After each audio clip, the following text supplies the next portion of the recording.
Union বিএনপির সভাপতি ও বীর মুক্তিযোদ্ধা মোজাম্মেল হক মজনু আজীবন জাতীয়তাবাদী আদর্শের পতাকাবাহী ছিলেন। কবির আহমেদ ভূঁইয়া। দেখছেন ডিজিটাল ব্রাহ্মণবাড়িয়া.com। আমরা স্বাধীনতা ও উন্নয়নে বিশ্বাসী।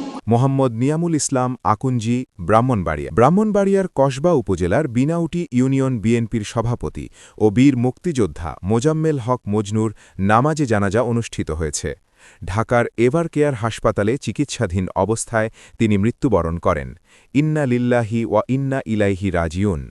বুধবার ৭ জানুয়ারি বাদ আছর মরহুমের নিজ গ্রাম ৩ লাখ পীর মাঠে জানাজার নামাজ অনুষ্ঠিত হয়। এলাকাবাসীসহ বিএনপি অঙ্গ সংগঠনের ব্যাপক উপস্থিতিতে জানাজা শান্তিপূর্ণভাবে সম্পন্ন হয়। অনুষ্ঠানে উল্লেখযোগ্য নেতাদের মধ্যে উপস্থিত ছিলেন ব্রাহ্মণবাড়িয়া ৪ কসবা আখাউড়া আসনে বিএনপির মনোনীত চূড়ান্ত প্রার্থী আলহাজ কবির আহমেদ ভূঁইয়া।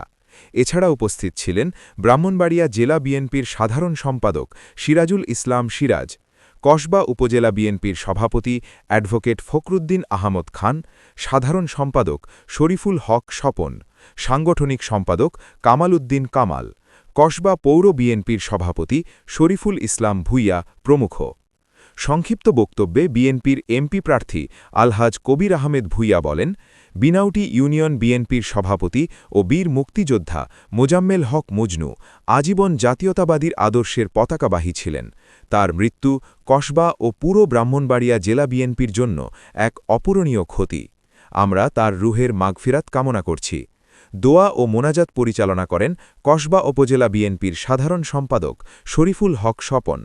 এ সময় বক্তৃতায় বিএনপি নেতা আলহাজ কবির আহমেদ ভূঁইয়া বলেন, মোজাম্মেল হক মজনু শুধু রাজনৈতিক সংগঠকই ছিলেন না, তিনি ছিলেন মানুষের কল্যাণে নিবেদিত একজন সমাজসেবক। অনুষ্ঠান শেষে তার প্রতি শ্রদ্ধা জানিয়ে বিভিন্ন পর্যায়ের নেতৃবৃন্দ বলেন, একজন সৎ, নিবেদিত প্রাণ ও প্রবীণ সংগঠক হিসাবে মোজাম্মেল হক মজনুর অবদান সংগঠনের ইতিহাসে স্মরণীয় হয়ে থাকবে। পরিবেশটা অত্যন্ত ভারাক্রান্ত। আমার কিন্তু মনটা অনেক কান্না করছে, কারণ জাস্ট 10 দিন আগে হাসপাতালে ভর্তি হয়েছে, 9-10 দিন হবে। আমি যেদিন হাসপাতালে ভর্তি হবে তার আগের দিন আমি এসেছিলাম ওনাকে দেখার জন্য। তো উনি আমাকে ওনার ঘরে গেছি, আমি যাওয়ার পরেই উনি দেখলাম ক্লান্ত হয়ে গেছে, একদম হমদুমন্দ হয়ে গেছে। আমাকে দেখে কেমন যেন আবেগ আপ্লুত হয়ে গেছে। আমি বললাম যে ভাই, আপনাকে অনেক ক্লান্ত দেখাচ্ছে। আপনি বলে, ভাই আজকে রাত্রে আমার অবস্থা খুব খারাপ গেছে, আমার শ্বাসের কষ্ট হচ্ছে। আমি ওনাকে পরামর্শ দিলাম যে ভাই, আপনি আজকেই ঢাকাতে চলে যাবেন, গিয়ে আপনি চিকিৎসাটা নেবেন। উনি আমার সাথে বললেন যে ঠিক আছে, আগামীকালকে চলে যাবো ইনশাল্লাহ। দেখেন, আমি যখন ওনার বাসা থেকে বের হয়ে আসছি, খাওয়ানোর জন্য পাগল হয়ে গেছি, কি খাওয়াবে বিভিন্ন কিছু। পরে আমাকে রাস্তা পর্যন্ত আগে নিয়ে এসে আমাকে বলতেছে, ধানের শীষটা কিন্তু নিয়ে আসতে হবে। এই যে ওনার অসুস্থ শরীর, দলের প্রতি যে কি একটা আবেগ, আমার প্রতি যে তার একটা ভালোবাসা। আমি যেদিন থেকে কসবা আখাউড়া রাজনীতিতে আমার আবির্ভাব হয়েছে, শুরু করেছি, সেদিন থেকে উনি আমার সাথে ছিলেন। উনি ওনার মতো একজন অভিভাবক আজকে এই অসময়ে চলে যাবে, আসলে এটা আমাদের চিন্তা ভাবনার বাহিরে ছিল। কিন্তু আমাদেরকে বিশ্বাস করতে হবে, জন্ম মৃত্যু আল্লাহর হাতে। প্রত্যেক প্রাণীকে মৃত্যুর স্বাদ গ্রহণ করতে হবে। কুল্লু নাফসিন যায়কাতুল মাউত, সবাইকে মরতে হবে, মালাকুল মউতকেও মরতে হবে।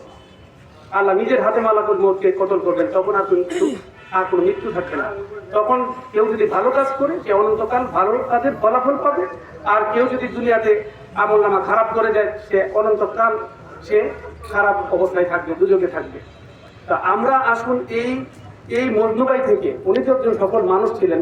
ওনার ছেলে লন্ডনে থাকে, রাসেল, আমার সাথে খুব ভালো সম্পর্ক। রাসেল অত্যন্ত জেন্টেলম্যান মানুষ, আমি তারা অনেক আদর করি। বিভিন্ন সময় আমি ওদের পরিবার সম্পর্কে আমি রাসেলের কাছ থেকে জেনে নিয়েছি। স্বপনের সাথে রাজনীতি করতে গিয়ে ওনাদের সাথে আমার একটা পার্সোনাল একটা সম্পর্ক গড়ে উঠেছে। আমার দেখা মতে উনি একজন অসম্ভব ভালো মানুষ ছিলেন। আপনারা কি আমার সাথে বলবেন উনি কেমন মানুষ ছিলেন? 3 বার বলতে হবে, উনি কেমন মানুষ ছিলেন। একটু জোরে বলবেন, উনি কেমন মানুষ ছিলেন। আপনাদের এই সাক্ষীর উপরে হয়তো আল্লাহ পাক ওনাকে মাফ করে দিলেন। আসুন আমরা দোয়া করি, মহান আল্লাহ পাক মজনুবাইকে ক্ষমা করে দিন। ওনার যত মানুষ তো চলতে গেলে মানুষের ভুল ত্রুটি থাকবেই। আল্লাহ পাকের কাছে আল্লাহ কিন্তু উসিলা খুঁজবেন মাফ করার জন্য। আমরা এই সাক্ষী দিয়েছি আল্লাহ এই উসিলা যেন ওনাকে মাফ করে দেন, আমরা দোয়া করি। এবং আমরা আজকে থেকে এইখান থেকে শিক্ষা নেই যে আমাদেরকে মরতে হবে, মৃত্যুর কোনো বয়স নেই। সুতরাং আজকে থেকে ইসলামের যে 5টি স্তম্ভ কালেমা, নামাজ, রোজা, হজ, যাকাত, যার উপর যেভাবে ফরজ হয়ে যায় আমরা যেন সেভাবে আদায় করি। ভালো থাকবেন। আসসালামু আলাইকুম।